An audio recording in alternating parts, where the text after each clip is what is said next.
أعوذ بالله السميع العليم من الشيطان الرجيم. بسم الله الرحمن الرحيم. أحييكم بتحية الإسلام. السلام عليكم ورحمة الله وبركاته.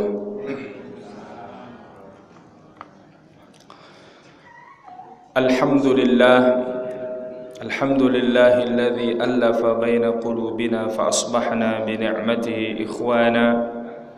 أشهد أن لا إله إلا الله وأشهد أن محمدا عبده ورسوله لا نبي بعده.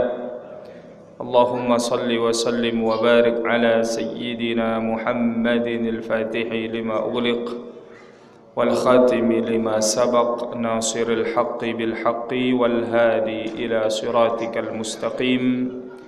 صلى الله عليه وعلى آله وأصحابه حق قدره ومقداره العظيم. وبعد، رب اشرح لي صدري ويسر لي أمري واحلل عقدة من لساني يفقه قولي.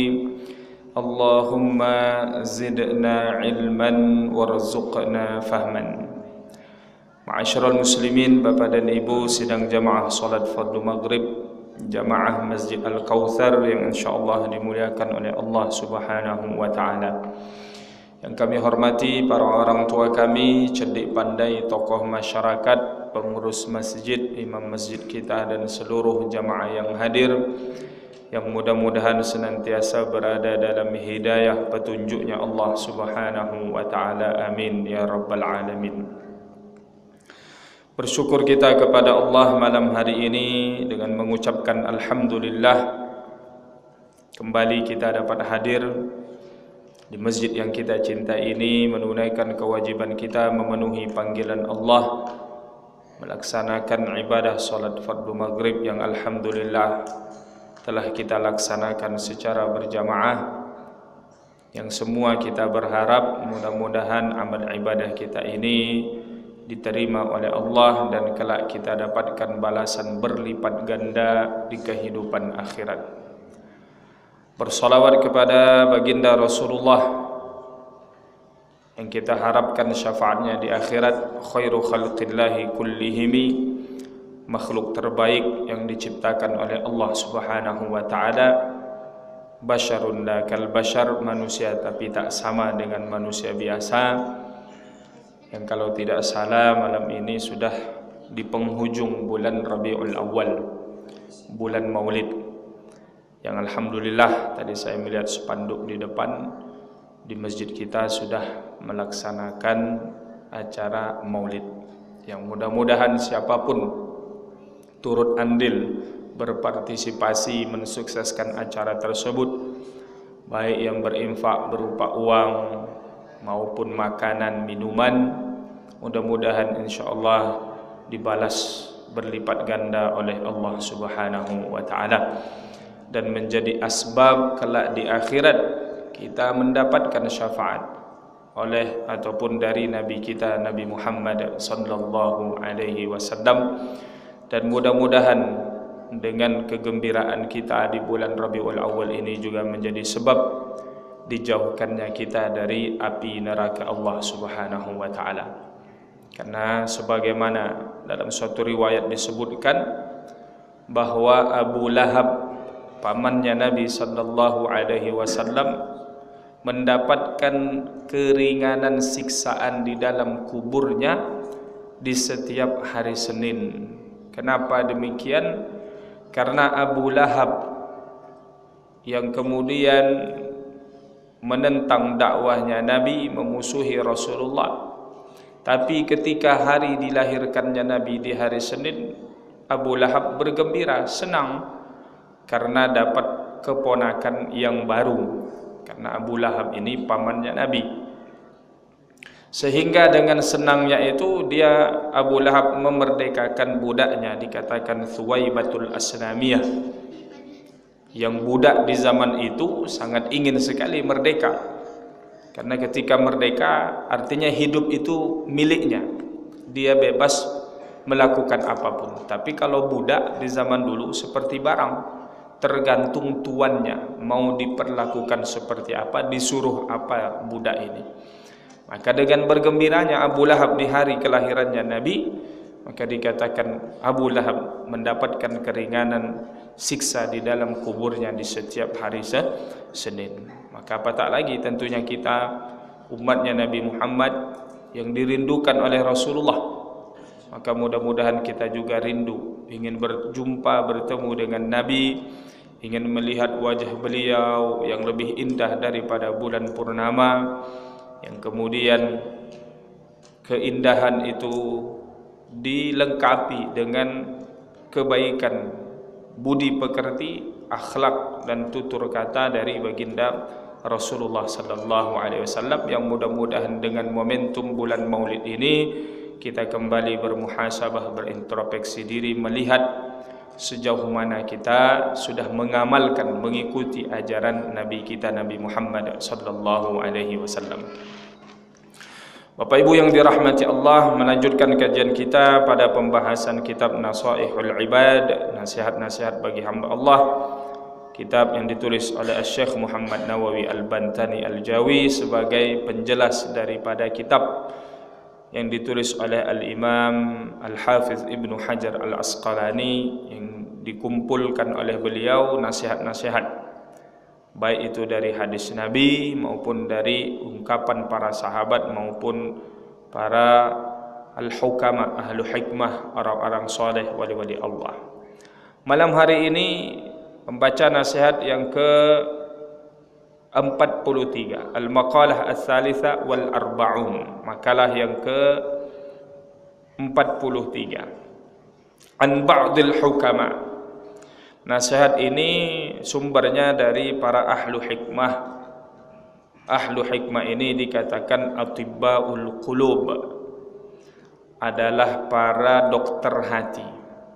Jadi kalau kita ada kegundahan, kegelisahan, kita datang kepada orang-orang yang bijaksana, ahlu hikmah, ataupun kemudian dengan mendengar nasihat mereka akan membuat hati kita ini menjadi lebih baik lagi, bersih daripada penyakit-penyakit hati, iri, dengki, ujub, riya, dan penyakit-penyakit hati yang lainnya.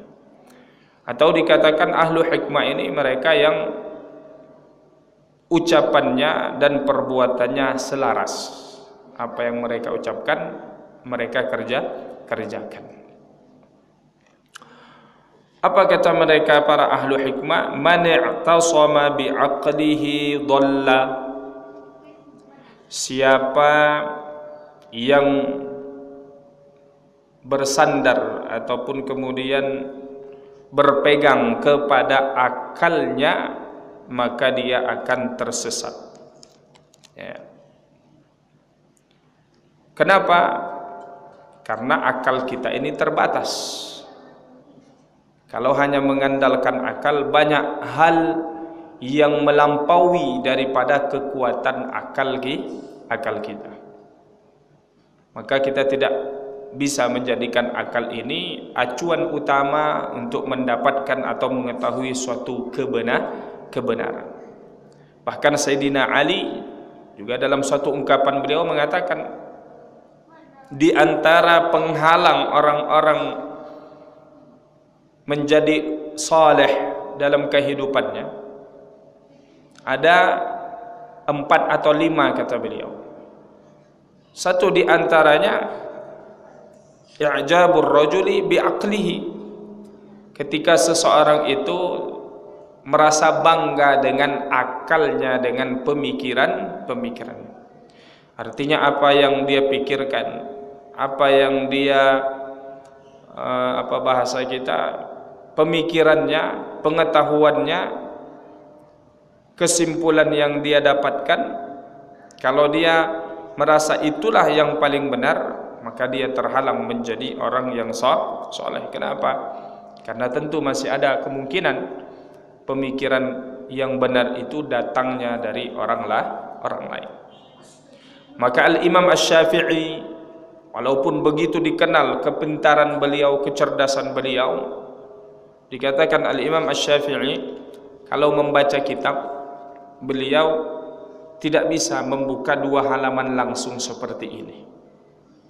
Kenapa? Karena beliau ketika melihat seperti ini langsung 2 halaman itu, maka akan bercampur nanti hafalannya itu. Karena begitu melihat yang sebelah kanan, beliau juga sudah melihat yang sebelah kiri dan sudah masuk dalam pikiran beliau atau memori beliau, sehingga nanti bercampur. Oh, ini disambung dengan yang sini, sehingga dikatakan beliau kalau membaca kitab mesti menutup 1 halaman atau tidak melihat 2 halaman sekaligus. Saking pintarnya, cerdasnya Imam Asy-Syafi'i. Sekali duduk dalam satu majelis menyampaikan hadis-hadis Nabi 200 sampai 300. Itu dari hafalan beliau. Kita sekali duduk 2-3 hadis saja masih nengok kitab, masih nengok handphone, ya.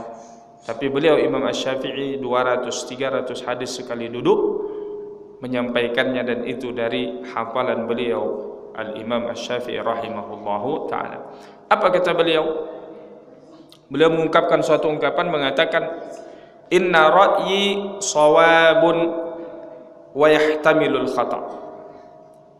Pendapat saya benar tapi berkemungkinan juga salah. Wa ra'yu ghairi khata'un wa yahtamilus shawab. Dan pendapat selainku, pendapat orang lain itu salah tapi berkemungkinan juga benar. Artinya Imam Syafi'i walaupun beliau yakin dengan pendapat beliau, tetapi juga tidak menganggap pendapat orang lain otomatis salah. Maka kata beliau, pendapat saya benar tapi bisa saja salah, pendapat orang lain salah tapi berkemungkinan juga benar. Nah, ini yang di zaman sekarang ini banyak dari kawan-kawan kita, saudara kita yang merasa kebenaran itu hanya apa yang mereka yakini, apa yang mereka pelajari, apa yang diajarkan dalam majlis mereka, disampaikan oleh guru-guru mereka, sehingga mudah saja melihat yang berbeda dengan mereka, secara otomatis, secara langsung menghukumi salah. Nah, inilah yang kemudian menimbulkan kekacauan, menimbulkan huru-hara di dalam masyarakat kita. Kenapa? Karena sesuatu yang sifatnya furu', yang cabang-cabang dalam agama ini memang berkemungkinan besar timbul perbedaan pendapat di kalangan para ulama. Salat saja yang kita kerjakan setiap hari menjadi kewajiban kita, itu rumus dasarnya kan kata Nabi SAW, "Shallu kama ra'aitumuni usalli." Salatlah kalian sebagaimana kalian melihat aku salat. Nah, pada suatu ketika sahabat melihat Nabi salatnya seperti ini, maka menyampaikan. Dalam keadaan yang lain melihat sahabat melihat Nabi salatnya seperti ini, disampaikan. Karena memang yang Nabi jadikan sebagai landasan adalah salatlah kalian sebagaimana melihat aku salat. Maka itulah berpeluang besar terjadi perbedaan pendapat di kalangan para ulama. Dan ini menjadi sesuatu yang lumrah, ya. Kemudian muncullah suatu istilah atau suatu bahasa kita, ungkapan al-amrul mukhtalaf fihi la yunkar. Dalam kaidah usul, sesuatu yang diperselisihkan maka kita tidak boleh mengingkari orang yang berbeda pendapat dengan kita. Dan kita ini tidak membuat pendapat-pendapat baru. Kita hanya mengikut apa yang sudah disimpulkan oleh para ulama kita. Dalil itu urusan para ulama, bukan urusannya kita. Nanti kita beramal seperti ini, ditanya, apa dalilnya? Kok Bapak seperti itu? Nah, kita ini orang awam, level kita ini level muqallid, hanya mengikut saja. Guru kita menyampaikan seperti ini, kita yakin dengan apa yang disampaikan dan tidak menutup kemungkinan orang lain punya pendapat atau pandangan yang berbeda. Nah, inilah bagaimana kita saling toleransi dalam perbedaan pendapat ini. Maka kata para ulama, man i'tasaba bi aqlihi dhallah. Orang yang hanya mengandalkan akalnya saja, pasti dia akan tersesat. Lalu kepada siapa kita bersandar? Maka bersandarlah kepada Allah Subhanahu wa taala. Karena Allah lah yang akan membawa kita kepada kebenaran. Agama ini tidak ada yang bertentangan dengan akal kita, tetapi agama itu posisinya lebih tinggi daripada akal kita. Contoh dalam wudhu saja. Apa di antaranya yang membatalkan wudhu, disuruh kita berwudhu itu? Ya, kalau buang air kecil, buang air besar termasuk membatalkan wudhu. Atau maknanya ketika kita akan sholat, setelah buang air kecil, setelah buang air besar, mesti berwudhu. Atau contoh lain yang mudah, mashul khuffaini, mengusap khuf. Khuf itu kalau mudahnya kita sepatu kulit yang biasa banyak dipakai ketika musim dingin. Jadi sepatu kulit yang menutup sampai mata kaki, yang tidak masuk air ke dalamnya. Kalau kena air, nah itu nanti besar panjang pembahasannya. Jadi ada Nabi itu memakai alas kaki atau sepatu kulit yang boleh dia tidak dicopot, tidak dilepas ketika berwudu, cukup dengan mengusapkan air di bagian atasnya. Ambil air, diusap, tidak perlu dilepas, dicopot sepatu itu. Dengan ada nanti kriteria-kriterianya, mana sepatu yang seperti apa yang boleh dipakai, sehingga ketika berwudu itu bagi orang yang mukim 24 jam boleh dia tidak mencopot. Biasanya kami ini kalau di Mesir musim dingin. Nah, musim dingin tuh ada kita pakai dia modelnya seperti sepatu tapi tidak juga seperti sepatu biasa ya. Intinya dia biasanya bahannya buat dari kulit ya. Namanya khuf ya. Nah, khuf ini kan dipakai. Yang kotor mana? Bawahnya kan. Nah, tapi kenapa ketika mengusapnya justru yang diusap bagian atasnya? Kan kalau secara akal kurang tepat. Harusnya yang dicuci bagian bawahnya.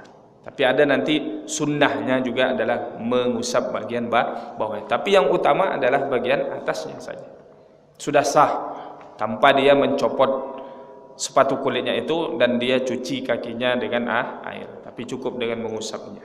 Ada nanti dengan syarat-syarat. Nah, itu kan secara akal kita tidak pas. Tetapi ya begitulah syariat ini. Nanti ada lagi hal-hal yang lain. Nah, maka Bapak Ibu yang dirahmati Allah Subhanahu wa taala, akal kita ini terbatas. Maka yang menjadi pedoman bagi kita adalah wahyu dari Allah Subhanahu wa taala. Apa yang datang dari Al-Qur'an, apa yang datang dari Nabi sallallahu alaihi wasallam. Sama dengan perkara akhirat, tak sampai akal kita ini untuk menjangkaunya. Bagaimana kehidupan akhirat itu? Bagaimana kekal di dalam surga itu? Tak ada ujungnya. Lalu apa aja kerja kita, begitu seterusnya. Nah, kalau dipikir-pikir akal kita nanti ngeblank ataupun oleng pula nanti jadinya. Nah, jadi cukup kita mengimani dan meyakininya sesuai dengan apa yang disampaikan dalam Al-Quran. Perkara-perkara yang gaib, perkara-perkara akhirat ini memang landasannya wahyu dari Allah Subhanahu wa taala, baik itu dari Al-Quran maupun hadis Nabi sallallahu alaihi wasallam. Kemudian wa man istaghna bimalihi qalla ay man iktafa bimalihi lam yakfihi dzalika. Siapa yang hanya mengandalkan hartanya untuk memenuhi kebutuhan hidupnya, maka tidak akan mencukupi. Artinya Bapak Ibu yang dirahmati Allah, kalau hidup kita ini dalam mendapatkan rezeki itu hanya mengandalkan kemampuan kita ini, maka tak akan mencukupi.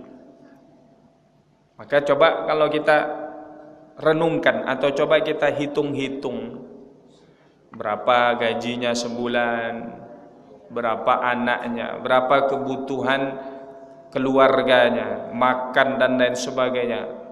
Gaji 3 juta, 4 juta seharusnya tidak cukup. Tapi begitu dijalani ternyata cukup. Nah, disitulah kemudian bagaimana kita harus menggantungkan masalah harta ini kepada Allah Subhanahu wa ta'ala. Artinya mencukupkan hidup kita ini bukan harta yang kita dapat ketika bekerja, tetapi yang mencukupkan harta kita ini ataupun kebutuhan kita ini adalah Allah Subhanahu wa ta'ala. Jadi urusan harta ini sudah selesai. Maknanya tidak usah kita mengatur soal rezeki ini, karena rezeki itu sudah diatur oleh Allah Subhanahu wa ta'ala. Tidak usah takut miskin, karena kita punya Allah yang maha kaya. InsyaAllah kita yakin dicukupkan hidup kita ini oleh Allah Subhanahu wa ta'ala, asalkan itu menjadi kebutuhan. Tapi kalau keinginan tak ada cukupnya, karena keinginan kita ini banyak. Inginnya punya rumah besar, inginnya punya mobil mewah, inginnya punya kebun sawit beratus hektar.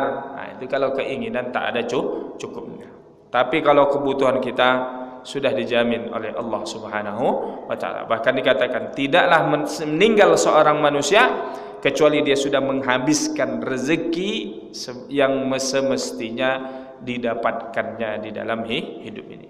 Kita di alam ruh ataupun di alam janin, ketika ditiupkan oleh malaikat ruh ke janin yang ada di dalam rahim ibunya di umur kurang lebih 120 hari, 4 bulan yang ketiga, maka ditetapkanlah di antaranya umurnya, kemudian tentang rezekinya.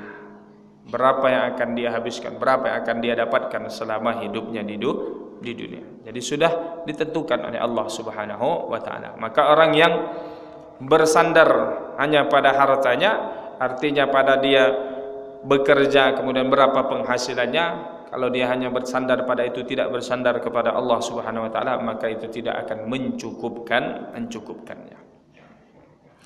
Wa man 'azza bi makhluqin dhalla. Nah, dalam satu hadis bahkan dikatakan man istaghna billahi aghnahu. Siapa yang bersandar masalah harta ini hanya kepada Allah, maka Allah akan membuat dia menjadi kaya. Wa may yattaqillaha yarzuqhu min haitsu la yahtasib. Siapa yang bertakwa kepada Allah, artinya dia sibuk dalam hidup ini, yang pokoknya mengerjakan tugas dan kewajibannya kepada Allah.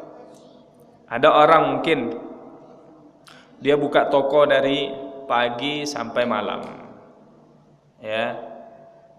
Di waktu-waktu sholat, dia tidak menutup tokonya, atau bahkan dia kemudian meninggalkan sholatnya.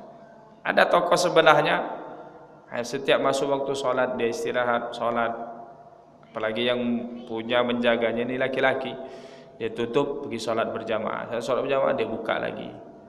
Bisa dilihat siapa yang lebih banyak penghasilannya. Belum tentu yang buka terus. Ya, bisa jadi yang ada tutupnya ini justru lebih banyak, sesuai dengan apa yang sudah ditetapkan oleh Allah Subhanahu wa ta'ala. Bukti mudahnya juga, dia sama buka tokonya, sama tutupnya, sama jualannya, ya, berdekatan lagi, berdampingan. Tapi apakah sama penghasilannya? Berbeda. Jadi kata Imam Al-Ghazali, pada hakikatnya harta itu tidak bertambah dengan kita bekerja dan tidak berkurang dengan kita tidak bekerja. Artinya memang sudah. Tapi karena kita tidak tahu rezeki itu, maka kita disuruh namanya berikhtiar, berusaha. Karena itu menjadi tugasnya kita al-akhdhu bil asbab, mengambil atau melakukan sebab-sebab mendapatkan rezeki itu dengan bekerja. Wa man azza bi makhluqin dhalla, ay wa man kanat quwwatuhu bi makhluqin sara dhalilan. Siapa kemudian dia mulia karena orang lain, atau bahasa kita ya, dia dimuliakannya karena faktor manusiawi ya, maka kemudian dhalla, dia akan menjadi hina. Atau bahasa kita, dia mulianya karena ya berusaha mendapatkan perhatian, mendapatkan sanjungan dari manusia, atau bagaimana agar dia dieluh-eluhkan oleh manusia, maka pada hakikatnya dia hina di hadapan Allah Subhanahu wa ta'ala, karena dia cari hanyalah penilaian manusia. Ya, gambaran lainnya, orang yang beribadah hanya karena ingin dilihat oleh orang lain, maka dia akan hina kelak, karena tidak mendapatkan apa-apa dari amal ibadah yang dikerjakannya. Maka apa hikmah ataupun pelajaran yang kita ambil Bapak Ibu yang dirahmati Allah Subhanahu wa taala? Ya, pertama tadi, jangan kita merasa pendapat kita yang paling benar. Bisa jadi orang lain punya pendapat atau justru pandangan orang lain yang benar. Nah, ini biasa dalam kita majelis, dalam bermusyawarah, dalam rapat-rapat, dalam berdiskusi ya. Kita harus berlapang dada atau terbuka pikiran kita ini, jangan hanya menganggap bahwa pemikiran kita lah yang paling benar. Yang kedua, jangan bersandar pada harta kekayaan yang kita miliki. Tetapi masalah harta dan rezeki ini tetaplah bersandar kepada yang maha kaya, yang maha memberi rezeki, Allah Subhanahu wa ta'ala. Dengan apa? Ya udah, dengan kita melakukan kewajiban kita. Karena ketika kita melakukan kewajiban, maka tidak mungkin Allah Subhanahu wa ta'ala akan menyia-nyiakan kita. Makhluk yang lain ya, hewan, tidak diberikan beban beribadah, tetapi rezekinya sudah ditanggung oleh Allah.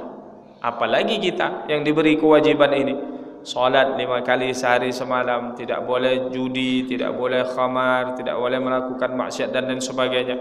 Tentu lebih berpeluang kita ini dicukupkan rezekinya atau hidupnya oleh Allah Subhanahu wa ta'ala. Maka kata Nabi sallallahu alaihi wasallam, siapa yang bertawakal kepada Allah dengan sebenar-benarnya tawakal, wa man yatawakkal 'alallahi ya haqqa tawakkulin razaqahu Allahu kama yurzaqut tayr, maka dia diberi rezeki sebagaimana burung diberikan rezeki. Bagaimana burung itu keluar dari sarangnya dalam keadaan perut kosong di pagi hari, pulang di sore hari sudah dalam keadaan perut kenyang.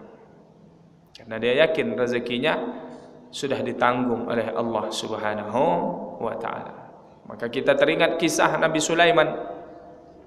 Nabi Sulaiman disebutkan pernah bertanya kepada seekor semut, wahai semut, berapa yang kau habiskan dalam 1 tahun ini? Kata semut ini, kalau bahasa kita ya sebutir beras lah, untuk dia makan sampai 1 tahun. Maka kata Nabi Sulaiman, oke lah kalau bahasa kita seperti itu. Oke semut, ini beras 1 tahun ya, untuk engkau untuk makan satu biji beras. Selesai lewat masa 1 tahun, Nabi Sulaiman datang lagi ke semut ini melihatnya. Dilihatnya masih ada separuh daripada beras tadi, tidak habis. Maka kata Nabi Sulaiman, kenapa tak habis? Bukankah kau mengatakan bahwa dalam 1 tahun engkau menghabiskan sebutir beras ini? Apa kata semut ini kepada Nabi Sulaiman? Wahai Nabi Sulaiman, kalau yang memberikan beras ini adalah Allah Subhanahu wa ta'ala, maka aku yakin kalau aku habiskan beras ini, maka Allah tahun berikutnya akan memberikan rezeki yang lain. Tapi ketika engkau yang memberikan ini, aku tak yakin.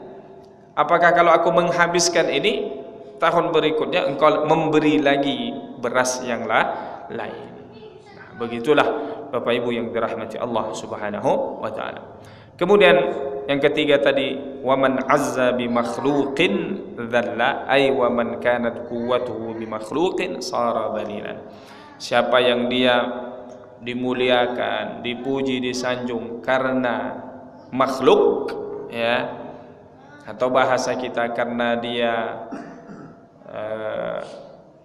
mengandalkan orang lain, ya, maka dia akan suatu saat akan menjadi hina atau dihinakan. Maka Bapak Ibu yang dirahmati Allah Subhanahu wa taala, carilah kemuliaan itu dari Allah Subhanahu wa taala. Karena mulia di hadapan manusia tidak ada apa-apanya kalau kita hina di hadapan Allah. Betapa banyak orang hidup di dunia ini, kemana-mana dia dimuliakan, dilayani dengan baik, tapi ternyata dia hina di mata Allah Subhanahu wa taala. Sebaliknya ada yang kita lihat orang seperti tak ada orang yang mau dekat dengannya. Seperti bagaimana suatu kisah Nabi duduk dengan para sahabat, ada orang yang lewat. Kalau bahasa kita penampilannya luar biasa, ya. Maka Nabi berkata, bagaimana pandangan kalian terhadap orang ini? Ya Rasulullah, orang ini kalau ada orang yang butuh pertolongan pasti bisa dia menolongnya. Kalau dia kemudian melamar anak gadis pasti diterima. Artinya dia orang yang terhormat, orang yang terpandang dalam pandangan manusia. Datang orang yang kedua, bagaimana pandangan kalian, kata Nabi kepada orang ini? Ya Rasulullah, dia ini kalau orang minta tolong pada dia pastilah dia tak bisa menolong. Kalau dia melamar pasti tak akan diterima lamarannya. Kata Nabi sallallahu alaihi wasallam, sungguh orang yang kedua ini lebih mulia di sisi Allah daripada orang yang pertama. Maka Bapak Ibu yang dirahmati Allah, carilah ridhonya Allah. Jangan mencari hanya ridhonya manusia. Karena dikatakan dalam suatu ungkapan, ridhon nasi ghayatun la tudrak. Membuat semua manusia ridha dengan apa yang kita lakukan ini adalah keinginan yang tak akan tercapai. Kita melakukan ini, bapak ini suka, tapi bapak yang satu itu tidak suka. Jadi tak bisa kita memuaskan seluruh manusia, membuat seluruh orang ridha dengan kita. Kisah yang sering kita dengar, ada seorang ayah membawa anaknya dengan seekor keledai. Lewat dia di pasar, ya, ayah dengan anaknya ini berjalan dan kemudian menarik keledainya. Apa komentar orang? Wah, bodoh kali orang itu. Masa ada keledainya tapi tidak naik, menunggangi keledainya itu. Kemudian kata ayahnya, anak, naiklah kau di atas keledai. Berjalan lagi di pasar. Apa komentar orang lagi? Anak kurang ajar, kan? Masa ayahnya disuruh berjalan, dia naik di atas keledai. Oke, kata ayahnya, biar aku yang di atas keledai, engkau yang berjalan di bawah. Komentar lagi orang, ya, terbalik tadi, ya. Yang naik, ya ayahnya sekarang yang naik, ya. Anaknya yang berjalan. Apa komentar orang? Ya, ayah yang tidak sayang kepada anaknya. Tega dia, anaknya disuruh berjalan, dia naik di atas keledai. Komentar lagi. Akhirnya apa? Naik ayah dan anaknya di atas keledai bersamaan, lewat lagi di pasar. Apa komentar orang? Tak punya hati orang ini. Tak kasihan dia sama keledainya. Masa dua-duanya naik di atas keledai? Artinya apa Bapak Ibu? Apa yang kita lakukan itu pasti ada saja komentar daripada orang. Kalau itu yang ingin kita pikirkan, itu yang kita dengar, dah pusing hidup kita ini. Ya, maka lakukanlah apa yang menurut kita baik dalam pandangan agama yang kita yakini dalam syariat ini. Tidak usah terlalu mendengar apa cerita daripada orang lain. Nah, inilah Bapak Ibu yang dirahmati Allah Subhanahu wa taala, satu nasihat daripada ahlu hikmah yang mudah-mudahan menjadi pegangan kita dalam kehidupan kita sehari-hari dan kemudian menjadikan kita lebih dekat kepada Allah Subhanahu wa taala, lebih taat dalam beribadah. Wallahu a'lam bishawab. Yang benar datang dari Allah, yang salah dari kami sendiri. Ada beberapa menit sebelum masuk waktu Isya. 4 menit kurang lebih. Silakan, siapa tahu ada pertanyaan dari Bapak Ibu, kami persilahkan. Ada Pak? Ya, silakan Pak.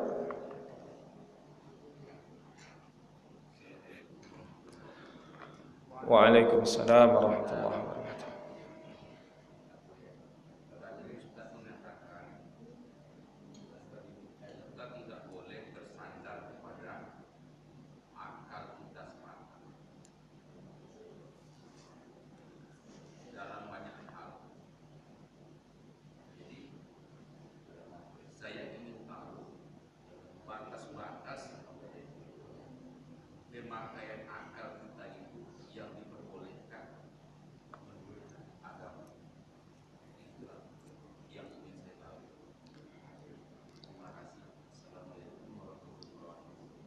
Waalaikumsalam warahmatullahi wabarakatuh. Jadi di dalam Al-Quran kita akan mendapati ayat-ayat yang kemudian biasanya di ujungnya itu afala ta'qilun, ya, apakah kalian tidak menggunakan akal kalian ini untuk berpikir. Nah, apa di antaranya akal kita ini? Dikatakan tafakkaru fi khalqillah, renungkanlah, tadabburilah, lihatlah ciptaan-ciptaan Allah Subhanahu wa ta'ala. Wala tafakkaru fi dzatillah, dan jangan bayangkan, pikirkan zatnya Allah Subhanahu wa ta'ala. Artinya akal kita ini sebatas pada ciptaan Allah Subhanahu wa ta'ala. Jangan memikirkan zatnya Allah Subhanahu wa ta'ala. Maka nanti dalam menyikapi ayat-ayat di dalam Al-Quran, ya, misalnya di Al-Quran disebutkan yadullah fawqa aydihim, tangan Allah di atas tangan mereka. Maka jangan kita sampai berpikiran tangan Allah itu kita bayangkan seperti tangannya manusia, karena tidak pasti ataupun tidaklah sama, pasti berbeda. Dan apa yang terbesit dalam benak pikiran kita tentang zatnya Allah Subhanahu wa ta'ala, fallahu khilafu dzalika, Allah berbeda dengan hal yang kita pikirkan. Maka Bapak Ibu yang dirahmati Allah Subhanahu wa ta'ala, ya, akal kita ini kalau kita pakai dengan baik, maka insya Allah akan menggiring kita mengenal Allah Subhanahu wa ta'ala. Tidak sedikit kita temukan para ilmuwan orang Barat, orang Eropa, dalam penelitian mereka, kalau memang benar-benar menelitinya itu karena ilmu, ya, meneliti untuk mencari apa bahasa kita, kebenaran suatu ilmu, suatu teori misalnya, sampai mereka kepada pemahaman kebenarannya itu, maka tidak sedikit dari mereka ini yang kemudian menyatakan bahwa alam ini atau semesta ini ada kekuatan di luar daripada alam semesta ini itu sendiri. Kalau bahasanya biasa disebut dan faktor X, seperti itu. Nah, faktor X itulah sebenarnya Allah Subhanahu wa ta'ala. Artinya tidak mungkin segala sesuatu ini yang maknanya terbuat dengan begitu detailnya, sempurnanya, tanpa ada yang menciptakannya. Pasti mengarah kepada penciptanya Allah Subhanahu wa ta'ala. Atau masing-masing dari kita ini akan menyebut ada masing-masing dari kita ini sesuatu yang tidak dimiliki oleh orang lain, kekhususannya, sehingga itu juga menjadi isyarat bahwa pencipta kita ini satu, ya. Nah, mungkin seperti itu, wallahu a'lam, ya. Baik Bapak Ibu yang dirahmati Allah, sudah masuk waktu Isya.